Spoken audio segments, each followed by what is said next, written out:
All right मंडळी, social मीडियावरती सध्या फक्त वॉर 2 आणि कुली या 2 चित्रपटांची चर्चा सुरू असतानाच मराठी चित्रपटसृष्टीकडनं एक आगामी चित्रपटाचा टीझर ड्रॉप झालाय, ज्याचं नाव आहे कुर्ला टू वेंगुर्ला. नाव पण हटके आणि कॉन्सेप्ट पण फारच तगडा आहे. चर्चा करूया आजच्या व्हिडिओमध्ये. पण त्याच्या आधी तुम्ही जर का वॉर 2 आणि कुली या दोन्ही सिनेमांचे रिव्ह्यू माझे पाहिले नसतील अजून, तर ते सिटीलाइट्स हिंदी या चॅनलवरती आहेत. सो ते चेकआउट नक्कीच करा. आता बोलूया कुर्ला टू वेंगुर्ला या टीझरबद्दल. याच्या आधी की आता मी टीझरबद्दल बोलायला सुरुवात करी, सगळ्यात आधी मला सांगा कोणाकोणाचे लग्न झालेत आणि कोणाकोणाचे नाही झालेत? कमेंट सेक्शनमध्ये कळवा. मग तुम्ही मुलगा असू द्या किंवा मुलगी असू द्या, स्त्री असू द्या किंवा पुरुष असू द्या. आणि आता बोलूया या टीझरबद्दल. सगळ्यात आधी नावाबद्दल चर्चा करूया. कुर्ला टू वेंगुर्ला. आता कुर्ला म्हणजे शहराला रिप्रेझेंट करताय आणि वेंगुर्ला म्हणजे एक कोकण, म्हणजे एक असा ग्रामीण विभाग ज्याला आपण म्हणूया. तर तो रिप्रेझेंट करणारा हा विभाग आहे. तर सध्या परिस्थिती अशी आहे की मुली ज्या आहेत लग्नासाठी थोड्याशा फार विचार करून मुलं निवडतायत आणि that's not a bad thing at all. कारण प्रत्येकाला आपला लाईफ पार्टनर कसा असायला हवा याच्या एक्स्पेक्टेशन्स मांडण्याचा हक्क आहे. मग तो पुरुष असू दे किंवा स्त्री असू दे. त्याच्याचमुळे त्यात काही गैर नाहीये. पण मुलींच्या ज्या अपेक्षा आहेत त्या थोड्याशा प्रॅक्टिकल अजून जास्त होत चालल्यामुळे आता मुलांवरती अशी वेळ आली आहे, की त्यांची लग्न जुळत नाहीये. त्यांची लग्नच जमत नाही. त्यांना स्थळच येत नाहीयेत. अशा केसेसमध्ये आत्ता मी त्याचसाठी विचारलं, की आपल्या सिटीलाइट्स मराठी या फॅमिलीतले किती मेंबर्स असे आहेत, ज्यांची लग्न झालेली नाहीयेत आणि म्हणजे कोणाला माहिती ना, कमेंट्समध्ये जर का काही अशाही मुली असतील ज्यांची लग्न झालेली नाहीयेत, तर तुमची जुळवाजुळवी चालू द्या. shaadi.com. लग्नाला आम्हाला बोलवायला विसरू नका बाय द वे. ₹11 आहेर आमच्याकडनं केला जाईल आणि तुम्ही नाही जरी बोलवलं तरी पण आम्ही येऊ. इतके आम्ही मनमोकळ्या स्वभावाचे आहोत. Anyway, coming back to the teaser again. So एकंदरीत हा विषय जितका फनी वाटतो तितका ॲक्चुअली तो फनी नाहीये. बिकॉज खूप सीरियस आणि मला असं वाटतं गंभीर हा विषय आहे. बरीच सगळे मुलं आता 35शीत सुद्धा जातात आणि तरीही त्यांची लग्न जुळत नाहीयेत. अपेक्षांचा डोंगर दिवसेंदिवस वाढतच चाललाय. मग त्या मुलाकडच्या असू द्या किंवा मुलीकडच्या असू द्या, दोन्ही बाजूने अपेक्षा खूप जास्त प्रमाणात आहेत.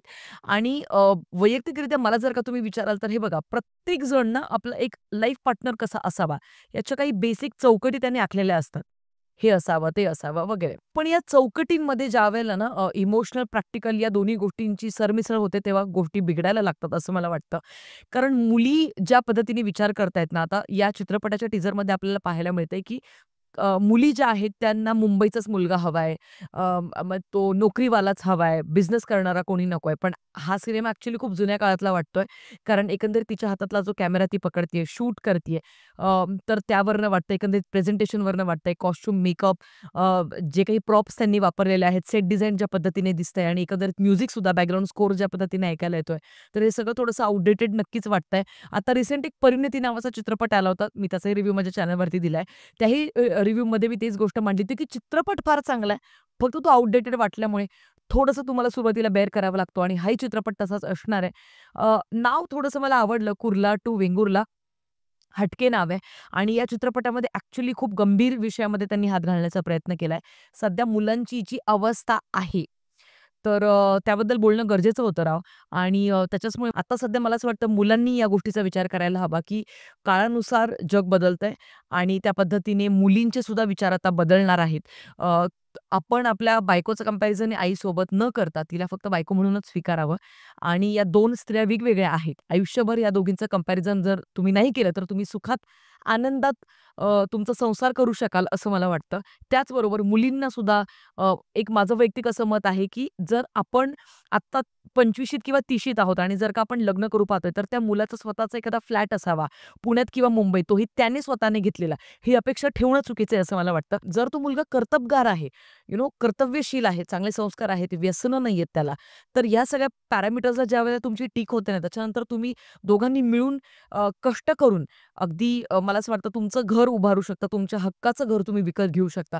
तर ही एक जिद्द फक्त त्या मुलाच्या डोळ्यात असणं गरजेचं आहे. त्याच्या डोळ्यांमध्ये गोल्स असणं गरजेचं आहे. या गोष्टी तुम्ही पाहायला पाहिजे असं मला वाटतं. आणि इनफॅक्ट आत्ताचा तर काळ खूपच बदललाय. म्हणजे आता बिझनेससाठी ॲक्चुअली जास्त फोर्स केला जातोय असं मला तरी आजूबाजूला दिसतंय नोकरीपेक्षा. तर त्याच्याचमुळे मला असं वाटतं नोकरी असू द्या किंवा बिझनेस असू द्या, दोन्ही ठिकाणी फक्त कर्तबगार मुलं पाहिजे राव. हे एक म्हणण्याने व्यसनं नको आहेत बास. तर या पद्धतीच्या डिमांड असेल तर त्यात काही गैर नाही. पण अगदीच आता म्हणजे कारही पाहिजे लग्नाच्या आधीच, स्वतःच्या हक्काची फोर व्हीलर आणि मग खूपच मोठा 2 to 3 बीएचके फ्लॅट असायलाच पाहिजे. मग सरकारीच नोकरी पाहिजे. अशा सगळ्या डिमांड जर का मुली करत असतील तर त्या चुकीच्या आहेत असं मला वाटतं.